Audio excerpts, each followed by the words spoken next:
You call yourself Commissar, you call yourself CIC, we need you there. There's people that we need you to go fight. Let us go and teach M23 a lesson. Let us go and kill those that killed our soldiers. Out that our army was deployed alongside non-state actors. Those responsible for that decision must be held accountable because the blood of our fallen soldiers is on their hands. I will be one of the first to join the battalion to go and fight. Let us go and get our people, and you must follow me. Let's go and fight real fights, not these fake names of the army. I salute you. Thank you very much.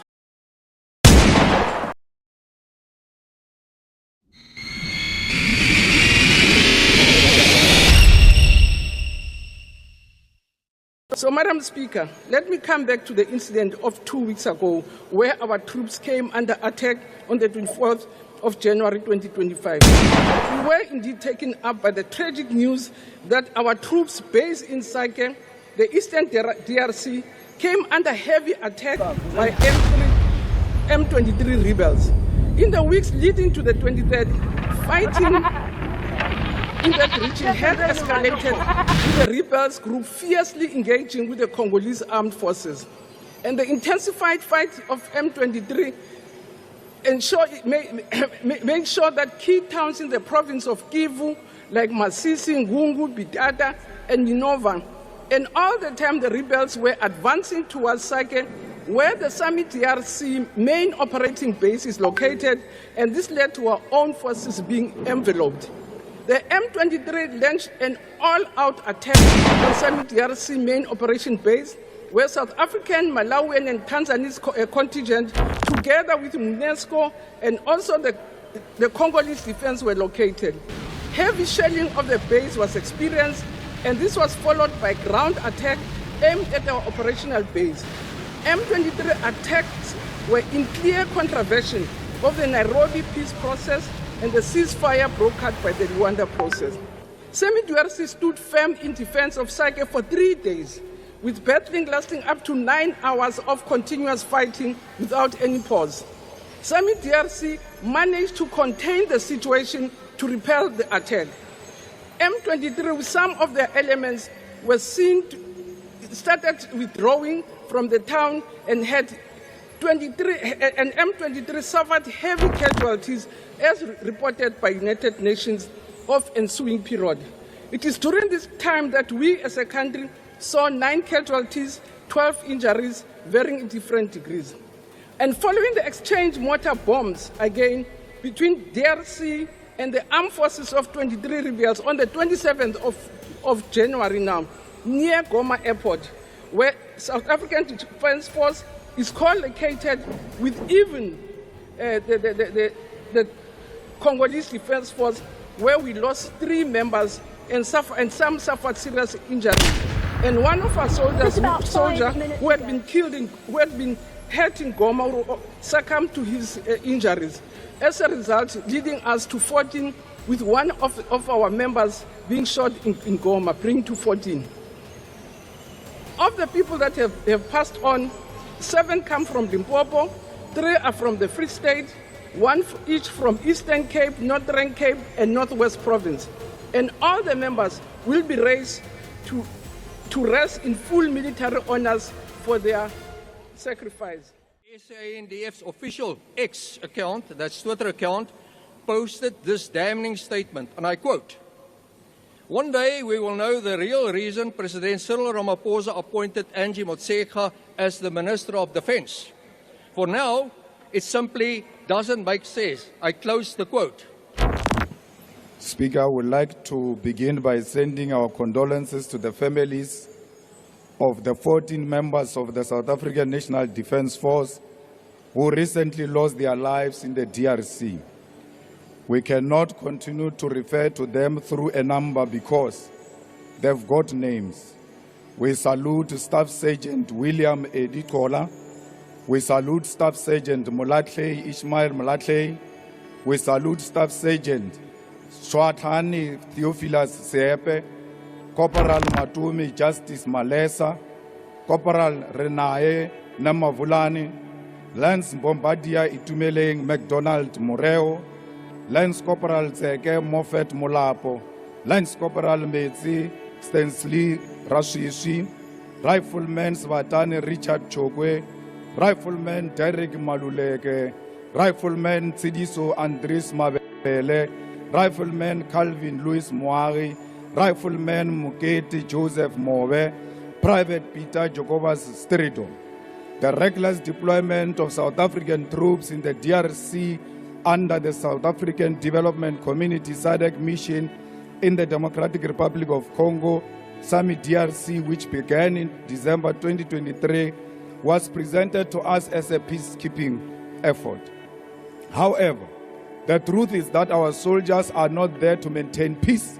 They are engaged in a direct combat, fighting against the highly armed and strategically superior M23 rebels who are supported by the reckless president of Rwanda, Paul Kagame. Our government has deliberately misled the people. The reality is that our soldiers are fighting an enemy that has better weaponry, better resources, and better intelligence. While the rebels possess advanced military equipment, our soldiers are sent to battle without drones, without fighter jets, and without critical military assets. They are left vulnerable, fighting a war they cannot win, all because of the failures of this government. The recent M23 offensive on Goma has highlighted significant shortcomings in the South African National Defence Force deployment. Intelligence failures were evident as the SANDF lacked timely and accurate information to anticipate the M23 movements, leaving our forces unprepared for the assault. Coordination between the South African National Defence Force, regional allies, and the Congolese military was inadequate, leading to a fragmented response and over-reliance on local forces that quickly collapsed under pressure. Our soldiers were surrendered to rebels by this government, which has neglected all aspects and facets of the army. We are fully aware that there are many role players in the DRC, including foreign governments and businesses that drive through the destabilization of the DRC. We as Umkhonto weSizwe believe that South Africa and all other progressive forces in the African continent must not retreat and neither surrender to the rebels and the external forces that are at the center of the ongoing conflict in the eastern part of the DRC, particularly Goma. Honorable members, the DRC is kept in perpetual conflict because there are forces that seek to loot natural endowments and mineral wealth. The African continent must never surrender to the DRC to external forces and rebels sponsored by foreign governments and private role players. When President Zuma was president of our country, there was never an attempt to attack our forces because they had maximum support. We thank the fallen soldiers and their fellow compatriots for their bravery and the role they are playing in silencing the guns in Africa, the African Union's initiative to end violence in our continent. As we learned in South Africa, through the negotiating process that ended apartheid, it is only through proactive mediation that complex and protected violence can be ended.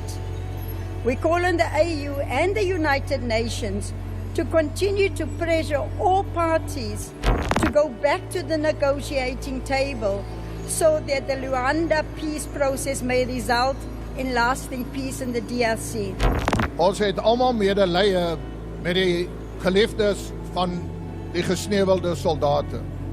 Die feit van die saak is, dit gaan hulle nie lewend maak nie. South Africa risks being viewed as a new imperialist power in the continent, not because of any grand ambitions of our own, but due to the reckless and short-sighted foreign policy decisions of this government. In remembering the demise of our heroes, we should ask ourselves, what should be the consequences for those who send our soldiers to die in poorly planned missions? Missions where the objectives are unclear, the strategy is flawed, and the alliances we form raise more questions than answers.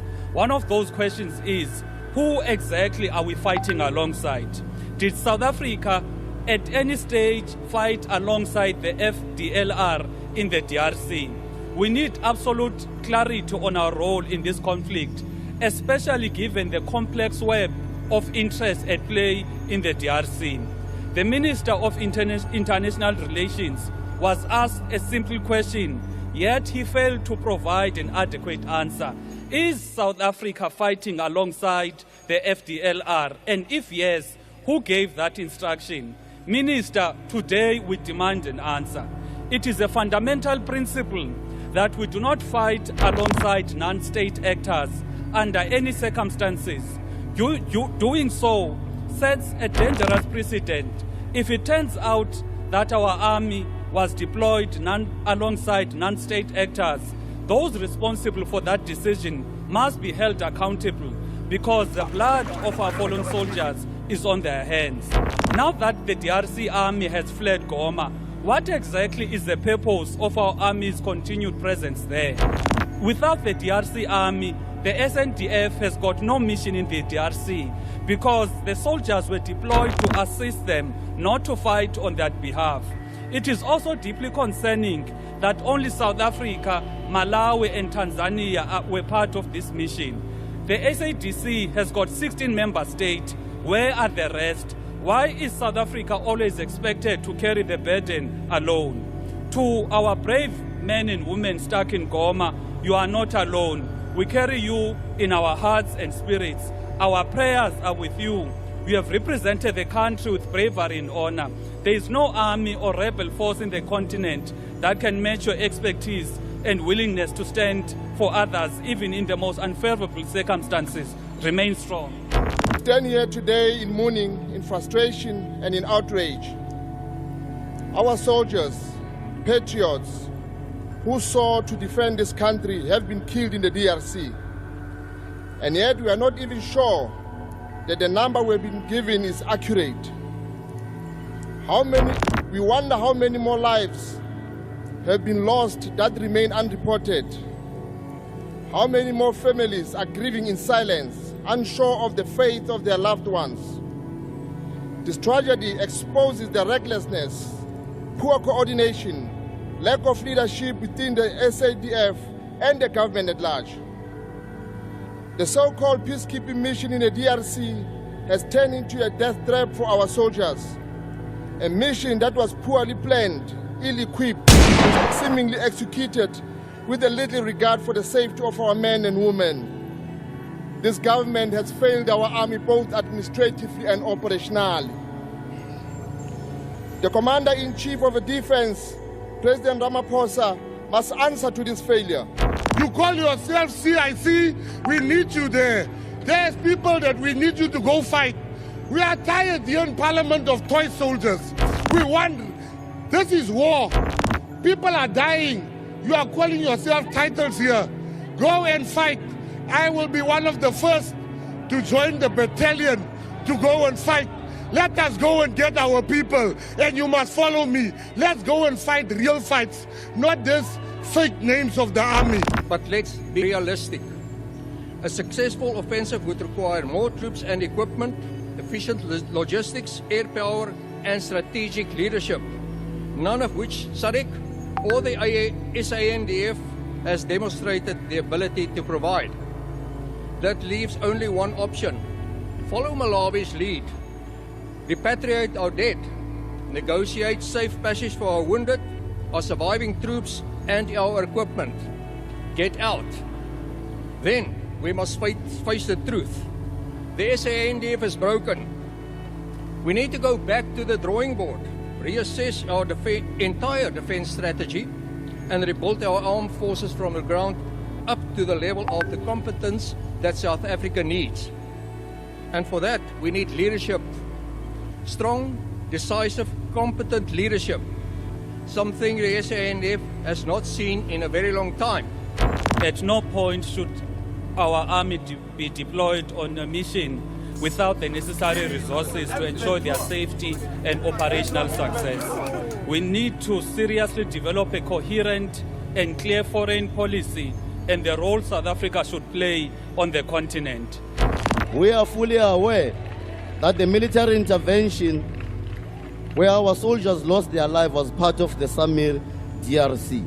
South Africa's participation in any peacekeeping mission should never should, however, be strategically placed, well-funded and supported, whether as part of SADC or United Nations. We know from the reports of our soldiers on the ground that the South African National Defence Force, particularly its Air Force capacity is being systematically decapitated and weakened. Without a well-capacitated Air Force, we will not win the battle against rebels and will not be able to silence the guns in the continent. South Africa is supposed to have the strongest and the most organized Air Force in the entire African continent, which under the current political leadership would be used to back up our peacekeeping missions whenever they are deployed on the ground. The grounding of the South African Air Force, symbolized by the humiliation absence of a flying past at the recent presidential inauguration, is a glaring testament to how far the defunding of the South African National Defence Force has gone. What happened with our most sophisticated armaments? They are dilapidated in a certain sense because there's not enough money to ensure that there is proper maintenance. And therefore, yes, it is true, we can participate in peace missions in Africa. But then we must be sure that we are equipped and properly prepared to do that. That our soldiers are well trained and that they have the necessary support. Now, this is not the first time that we're in a situation like we have at this moment. In 2013, we had the Bangui situation in the Central African Republic, where we've lost 15 soldiers. Now, everyone in the military knows that after such an incident, there is proper re-evaluation on what went wrong and what must be done to ensure that we don't have a repeat of what happened. And the DRC is nothing else than a repeat of Bangui. The SANDF response can also be criticized for its sluggishness, allowing M23 to seize strategic positions before effective action was taken. Political considerations were often overshadowed military necessities, limiting our forces' effectiveness. Leadership on the ground also failed to provide clear directives, resulting in disorganized retreats and unprepared casualties. These issues culminated in tragic losses. For over a decade, we have watched as the South African National Defence Force has been systematically weakened. Budget cuts have crippled our military ability to function effectively. Aircrafts and helicopters that should provide air cover for our troops are grounded due to lack of maintenance. The government has neglected its duty to ensure that our soldiers are adequately prepared and equipped for combat. This is despite the fact that this deployment has cost our government 2.3 billion since it began.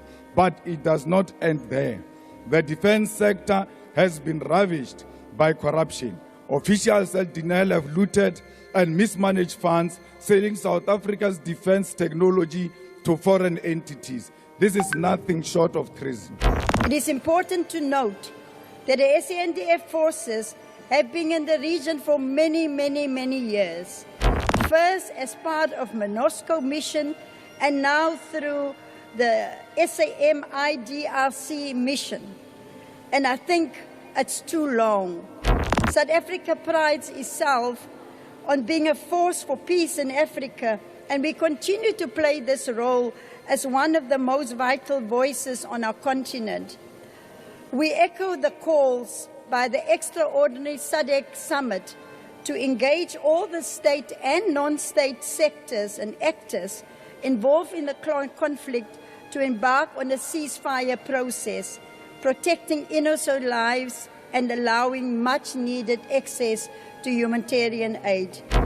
This must be followed by the dialogue that is needed to restore peace and allow one of Africa's most conflict-ridden regions a chance to prosper. In order to truly bring a long-lasting peace into the continent, we need to refer back to the AU Master Roadmap of practical steps to silencing the guns. Finally, we need to address the root causes and conflict, including economic and social disparities in the continent, to silence the guns. Where was the threat and risk assessment? Where was the contingency plan? Where was the leadership? Our minister, Motshekga, has also demonstrated gross incompetence. How does the minister remain silent for days while the lives of our soldiers are lost? The minister must account to the nation. She must explain why our troops were sent into harm's way without necessary intelligence, logistical support, and strategic backing. If she cannot do that, then she must step down. In a so-called government of national unity, why was the experience of General Bantu Holomisa ignored? Let us ask ourselves, who truly benefit from South Africa's military involvement in the DRC? Is it the people of South Africa? The answer is no. Is it the families who have lost their loved ones? No.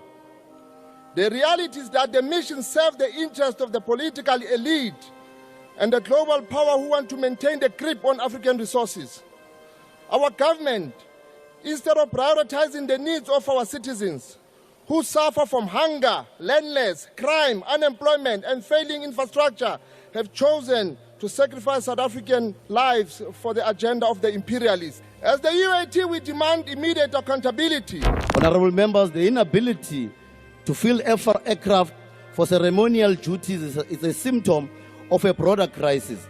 A military that can no longer fulfill its mandate to defend national interests and support peacekeeping operations effectively. Our forces are left vulnerable due to inadequate funding, outdated equipment, and poor logistical support. The lives of our soldiers are put at risk in hostile environments with insufficient protection, and now we are seeing the tragic consequences. The government must be held accountable for sending our troops into danger without necessary means to ensure their safety.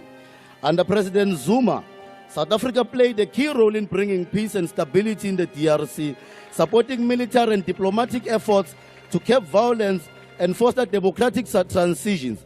President Zuma's administration provided substantial support to peacekeeping missions and actively engaged in conflict resolution efforts.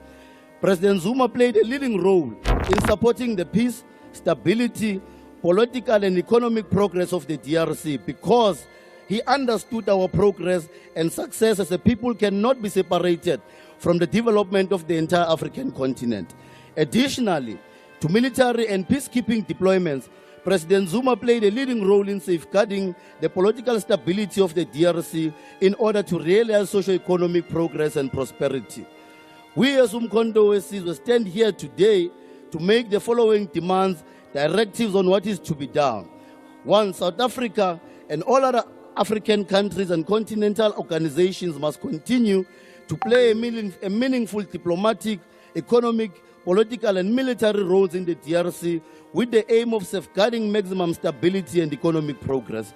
2, South Africa must fully support SADC and the Eastern African Community Joint Summit resolutions to declare ceasefire in Goma, that the Chiefs of Defense Summit resolutions to declare a ceasefire or forces ceasefire to support the Chief of Defense Forces Summit resolution to declare that we develop a security plan for the region within 5 days. That South Africa must fully support the idea brought by President Zuma in 2014 of establishing an African standby force, which will combat all forms of rebel movements, terrorist activities in the African continent. It is only a unified African standby force with maximum ground, air force and naval capacity that can sustainably defend our continent from sponsored destabilizations, which is done for the theft of our natural endowments. At the same time, the Department of Defense has wasted over 250 million outsourcing IT services while ignoring existing in-house capabilities. This is a blatant theft of state resources, and it is our soldiers who pay the price. We must be clear, the deployment of our troops in the DRC is not about achieving peace. It is about sacrificing our soldiers for war that has no end in sight. This government continues to send them to die in foreign land, and when they do, their bodies are not even repatriated with the dignity they deserve. We are still waiting for the bodies, even after the Chief of Defense said the bodies will come the following day. The South African National Defence Force soldiers who passed away in the last few weeks have still not arrived home, with several delays being blamed, which is unacceptable. The families of these fallen soldiers are left waiting, grieving and struggling for answers. Our troops be brought home immediately. We cannot allow more lives to be lost in a senseless conflict while corrupt politicians continue to loot and mismanage our defense resources. Bring them back home now. This past weekend, South Africa participated in a joint SADC and East African Community Summit in Tanzania to discuss DRC crisis. We agree that there must be ceasefire, and we agree that the chiefs of the military must come together to create a clear passage of the ceasefire. Therefore, we must ask who must take responsibility. The most disturbing aspect was actually reported in the newspaper of a report by the well-known and accredited journalist Erika Gibson. And what she said is that there were senior generals in the SANDF that actually insisted that the president, as commander-in-chief, must be properly informed that we do not have the capabilities to send this mission to DRC. But the top generals prevented them to put forward that information. Now, Honourable Speaker, the Freedom Front Plus asked the President to appoint a judicial commission of inquiry into these allegations. Because if we do not attend to that, then we are in a fortnight of a military coup and the President won't even know it. That we demand the restoration of the South African Air Force, the Army with full operational capacity, and that its top priority, that should be its top priority. Also, that to also develop and implement a sustainable peacekeeping strategy. And number 5, the government must invest in local defense manufacturing to ensure that our armed forces have the necessary equipment and resources, reducing reliance on foreign suppliers and strengthening national security. And lastly, Chair, Madam Speaker, the South African government must broaden and strengthen our economic cooperation and integration with the DRC. The immediate task in strengthening the economic cooperation should include strategies to complete the Inga hydroelectric project, which will be a turning point to the economic life of the DRC and the entire subcontinent. Failure to provide systematic support to the DRC will be surrendering the country and its natural resources to the rebels who are sponsored by external forces. The African continent must refuse to surrender national endowments and mineral wealth to the West, which continues to pillage our natural resources. Let us reinforce our capacity. Let us reinforce our capacity and work with collective to continue safeguarding the DRC. We should never surrender or never retreat, and should never appear like we are running away from the rebel groups. Africa must rise. But let's be realistic.